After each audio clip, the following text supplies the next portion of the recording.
줄레람갸스 테네게 스쿠잡스텐진 순두슬라 podla rangwang thopchisla ngatang ladakh paguni gyagar paguni chi chongyana nok te tiwa display. So pleased to meet you. Kani? Nga ngimupa. Nimone. Kasa. Shoot just and sorry that timati. कैसे?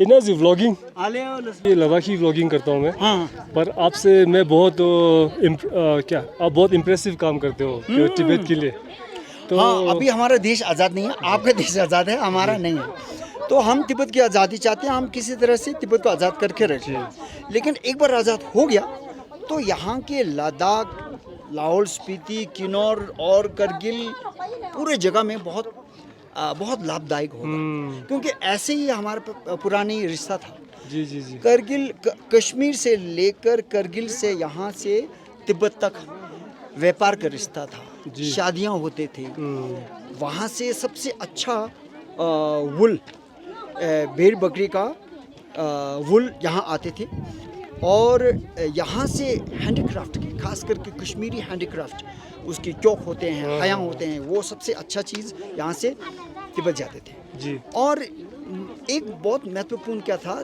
तिब्बत से नमक आता था तब यहाँ अभी का जो टाटा नमक है ना जी पहले ज़माने में नहीं था तो पूरी नॉर्थन एरिया में नॉर्थन इंडिया में नमक जो है वो तिब्बत से आते थे क्योंकि तिब्बत में पहाड़ की नमक होती है तो वो पूरा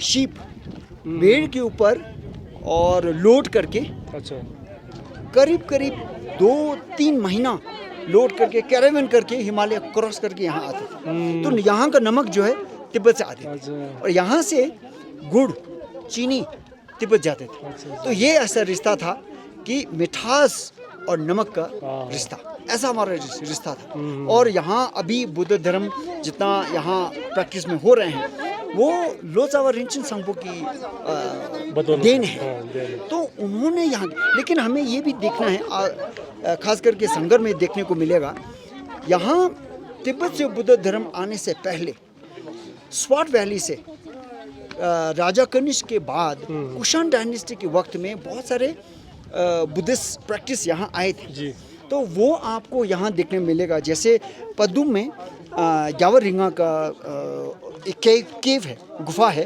यावरिंगा की मूर्तियाँ भी हैं सनी गुम्बा के पीछे पुरानी देवी देवताओं की मूर्तियाँ भी हैं उससे हमें ये पता चलता है कि दूसरी शताब्दी से लेकर 7वीं शताब्दी तक यहाँ स्वाट वैली से मेन स्ट्रीम इंडियन लैंड से जो बुद्ध धर्म लद्दाख लाहौल स्पीति और वेस्टर्न तिब्बत तक पहुँचे जी जी जी वो बाद में ख़त्म हो गया और अभी जो बुद्ध धर्म यहाँ प्रैक्टिस हो रहे हैं वो तिब्बत से आए तो लद्दाख में हमें देखे इतिहास में तो वो बुद्ध धर्म जो कुषाण डायनेस्टी की थे उससे पहले भिन्न रिलीजन का प्रैक्टिस था और भिन्न रिलीजन में अभी हम छोड़ते देखेंगे स्तूपा के ऊपर चांद है और सूरज दोनों हैं और सितारे कहीं कहीं स्वस्तिका की बहुत सारे साइंस भी देखने को मिलेगा अभी यहाँ ज़ंस्कर में मैंने ये देखा करचो गुम्बा के उस पार ऊपर एक खर है और अनि गुम्बा के नीचे पुरानी पत्थर है जिसके ऊपर करीब 4 से 5 हज़ार साल पहले की वहाँ की पत्थर के ऊपर लिखे हुए ड्राइंग्स हैं इंग्लिश में पेट्रोग्लिफ्स बोलते हैं रॉक आर्ट्स वो सबको देखना चाहिए उसमें लद्दाख की ज़ांस्कर की इतिहास पूरा वहाँ देखने को मिलेगा एक वक्त आइबेक्स की तिब्बती भाषा में बोलते हैं रिदानी जिनकी सींग इतने लंबा सीधा होते थे उसकी हंटिंग करके उससे वो पूछते भी थे और उसे अपना पूरा गुजारे भी करते थे सो रिदानी उनके लिए भगवान था तो ऐसे पत्थर के ऊपर लिखे हुए ऐसे मैंने जमथंग में देखा अच्छा यहाँ से पद्म जाने के रास्ता में वहाँ भी देखा और ले में मैंने चिलिंग में देखा चिलिंग दुमखर अलची खलसे सबू ये पूरे जगह ससपुल में भी है पूरी जगह में। तो ये लद्दाख के रियल इतिहास है। और मैं आपके दर्शकों की जो भी सुन रहे हैं, मैं रिक्वेस्ट करना चाहता हूँ, लद्दाख अगर आप टूरिस्ट को दिखाना चाहते हैं, सिर्फ पंगुंग त्सो नहीं है, लद्दाख के रियल इतिहास इन्हीं पत्थरों के ऊपर लिखे हैं और वो नहीं मिट सकता। लेकिन कई कई जगह में दुख की बात यह है, कई कई जगह में इन्हीं पत्थरों को तोड़ के अब घर बनाए जा रहे हैं। उसके ऊपर किसी तरह से रोक लगा के और बचाना लद्दाख के इतिहास है। लद्दाख के इतिहास भारत के इतिहास है, लद्दाख के इतिहास तिब्बत के इतिहास है, लद्दाख के इतिहास पूरे दुनिया के इतिहास है।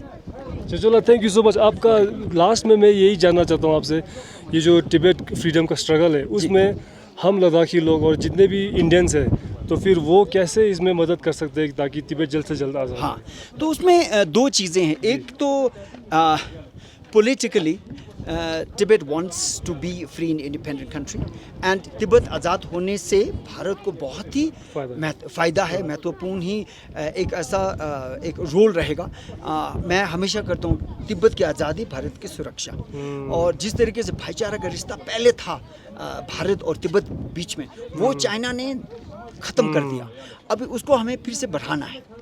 तो पॉलिटिकली जैसे अरुणाचल की चीफ मिनिस्टर पेमा खांडू जी ने कहा कि अरुणाचल के बॉर्डर तिब्बत से है, तो पूरी अरुणाचल जाग गया और अब सब लोग वही कह रहे हैं कि हमारा बॉर्डर तिब्बत से था और इसीलिए हम तिब्बत से रिश्ता बनाएंगे, ना कि चाइना से। वैसे ही हर लद्दाखी की मन में ये आना चाहिए कि यहाँ पहाड़ के, हिमालय के पहाड़ के उधर तिब्बत थे, हैं। परम पावन जी अब आज हमारे बीच में हैं। गुरु जी, आप जितना भी आप उनको माने, जितना भी आप उनको पूजें, वो एक रेफ्यूजी है, वो अपने घर नहीं जा सकता। आप अपने घर जा सकते हैं, ज़ांस्कार में, लद्दाख में, कहीं भी। दलाई लामा जी अपने घर आज नहीं जा सकता। डेली हम गुरुजी किसी और की शरण में रहे हैं। अगर आप चाहते हैं कि वो खुद अपने देश एक बार लौट जाएं, तो आपको भी गुरुजी को सिर्फ पूजना नहीं, उसको डायरेक्टली मदद करना चाहिए। तिब्बत की आज़ादी हर जगह में गूंजना चाहिए और हर लद्दाखी के मन में भी वही होना चाहिए। एक वो पॉलिटिकल है, दूसरा कल्चरल है। तिब्बत में चाइना तिब्बत की भाषा, संस्कृति पूरा नष्ट करने की कोशिश कर रहे हैं। चाइना चाहते हैं कि पूरा तिब्बती चाइनीज़ बन जाए। अगर तिब्बत में चाइनीज़ जैसे बन गए, तो लद्दाख का ये जो रिश्ता, खास करके संस्कृति, भाषा, उसका रिश्ता कैसे बनेगा? अभी भी मैं ध्यान कर रहा हूँ लद्दाख, लाहौल स्पीति में लद्दाखी युवाओं ज़्यादा इंग्लिश हिंदी जानते हैं, लेकिन अपने मातृभाषा बहुत सारे लोगों को नहीं जानते और लिखना पढ़ना भी नहीं आता। लेकिन ऐसा है तो लद्दाखी सिर्फ बोलने में, चमड़े से नहीं बनता। लद्दाखी रियल आइडेंटिटी जो है, उनकी पहचान दिमाग में होनी चाहिए, सोच में। हाँ, वो सोच जो है, वो पूरा सोच भाषा में है। तो वो भाषा जो है, लिखना पढ़ना, कंजू तिंजू पढ़ना, वहाँ तक हमें सबको बहुत मेहनत करनी चाहिए। वो मेहनत हुआ तो डायरेक्टली तिब्बत की आज़ादी की मांग में भी एक सपोर्ट, योगदान नहीं ज़रूर मिलेगा। तो इसीलिए अगर पॉलिटिकली ज़्यादा नहीं कर पाएँ, खास करके लद्दाख की भाषा, संस्कृति बचाए रखने में हम सबका एक नैतिक ड्यूटी है। Maldev, thank you so much.